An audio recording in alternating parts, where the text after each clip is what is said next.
هلمند والي الحاج مولوي امان الدین منصور صاحب په داسې حال کې چې د جهادي مدرسې رئیس او استاد شیخ مولوي محمد عیسی بریالي صاحب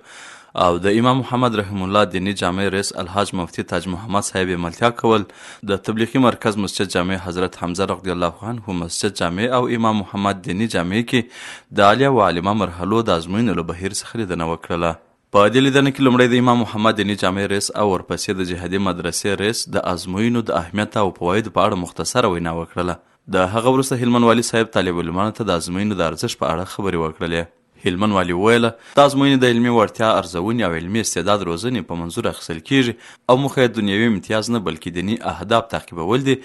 نو په کار ده چې محترم طالب العلمان له نقل درغلۍ او جهالکارۍ څخه اجتناب وکړي او د علم په اصولو او ظرفیت لوړونې کې د زیار څخه کار واخلي تر څو په علمي ډګر کې ښه وځلیږي. همداراز ښاغلي حاجي والي صاحب د امام محمد رحم الله دیني جامع د 2 صنفونو کمیټې حدیثو مکتبې او فقهي مکتبې څخه لیدنه وکړله او د علمي چاپیریال مسلکي ترتیب او ښې رهبرۍ څخه خوښي څرګنده کړه او مسؤلین او شاګردان ته لازمې سپارښتنې وکړلې.